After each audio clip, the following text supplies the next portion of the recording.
due to some technical issue, the video was disconnected. So we will continue it from the same question. You can consider it as 10th class part 2, video 2. Okay. So we were discussing in the following situations, identify the agent exerting the force and the object on which it acts. State the effect of the force in each case. And I have solved one question for you. The first one, that is, the question was given: squeezing a piece of lemon between the fingers to extract its juice. So for this, serial A, the type of force, that is the agent, is nothing but the contact force. The affected object is the lemon. Why did you do this in this way? Okay, lemon, and the effect is the extraction of juice. Okay, so in this way I hope you can do the next 3. I will discuss the next one also for you. I will not write, it is your task. Taking out paste from a toothpaste tube. So taking out a paste from a toothpaste tube. So this is also a type of, you can also write the type of, what type of contact force you are using here. So this is also a type of muscular force. So you can write it, you can mention it in the bracket. So secondly, also a type of contact force. There also you are using the muscular force. The affected object is the toothpaste, and the effect is the taking out of paste or oozing out of paste. Okay. So in this way you solve the rest too. Now let us come to question number 6. A blacksmith hammers a hot piece of iron while making a tool. How does the force due to hammering affect the piece of iron? So with the hammering, what kind of effect we are going to see? So question number 6, you can write the answer in this way. The hammering changes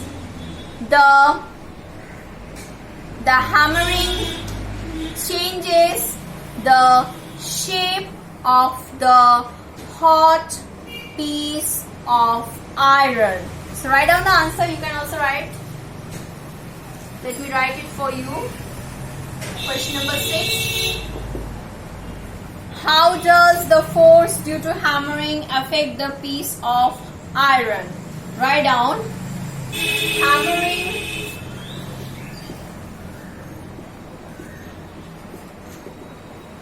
Hammering changes the shape of the hot piece of iron. Hammering changes the shape of the hot piece of iron. So this is question number 6. Now question number 7. An inflated balloon was pressed against a wall after it has been rubbed with a piece of synthetic cloth. It was found that the balloon sticks to the wall. What force might be responsible for the attraction between the balloon and the wall? So if your birthday is on the way, so this time you can try this thing, that after inflating the balloon, rub it with a silk cloth and try to stick it to the wall. You will find that it will remain stick, and that is because of the electrostatic force. So the answer is what force might be responsible for the attraction between the balloon and the wall? So write it down. Question number 7. Electrostatic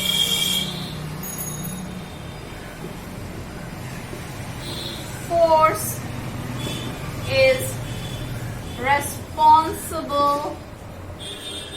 Electrostatic force is responsible for the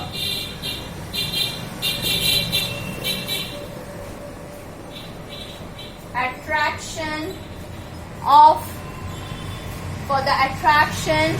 between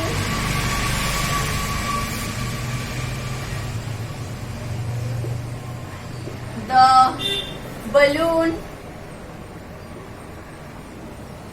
and the wall. Attraction between the balloon and the wall. So this is how you can write question number 7. Then write question number 8.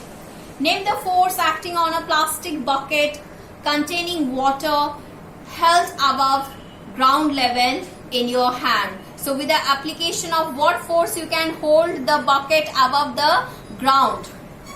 Yes, it is of course the muscular force. So the answer will be muscular force. Discuss why the force acting on the bucket do not bring a change in its state of motion. Yes. So for this you need my help. So better you write the answer, question number 8. Let us write it.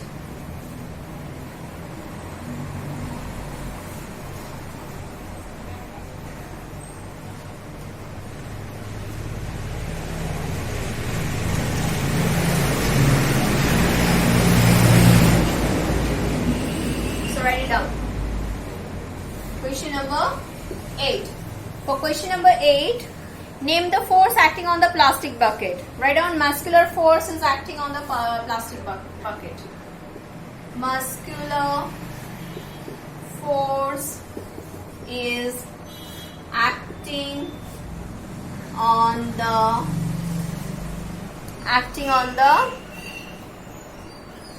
plastic bucket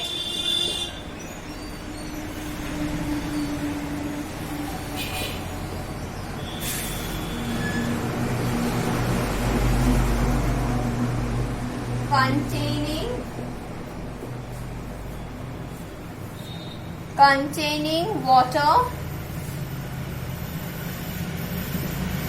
held above the ground level. Held above the ground level. Yes. Now discuss why the force acting on the bucket do not bring a change in its state of motion.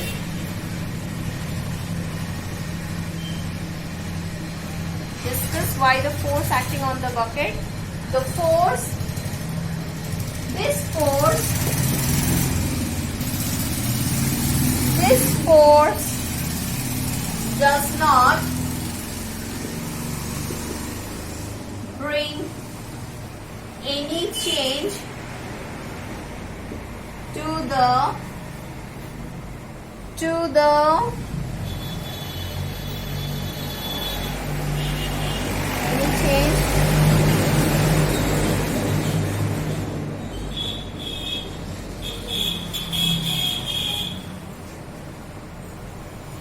bucket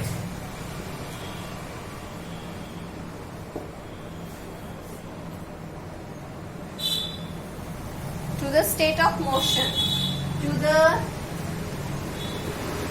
state of motion of the bucket because a continuous because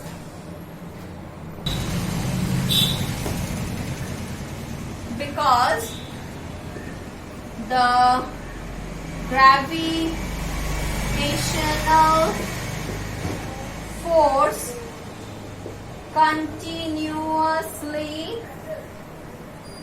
acts on the bucket in the opposite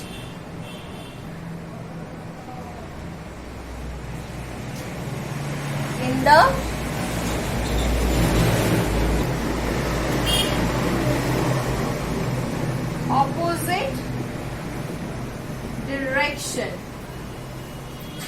So, muscular force is acting on the plastic bucket containing water held above the ground level. This force does not bring any change to the state of motion of the bucket because the gravitational force continuously acts on the bucket in the opposite direction, which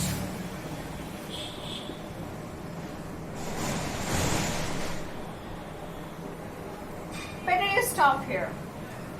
This will be enough. Acts in the opposite direction. So this is answer of question number 8. Now, question number 9. A rocket has been fired upward to launch a satellite in its orbit. Name the two forces acting on the rocket immediately after leaving the launching pad. So what are the two forces which acts on the rocket? It is same as that fill in the blanks. The two forces are, one is gravitational force and gravitational force of earth, and another is air friction. So question number 9 is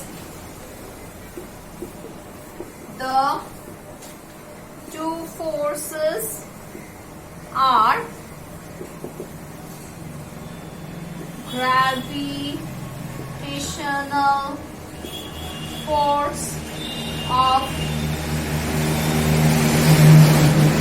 gravitational force of earth, and number 2 is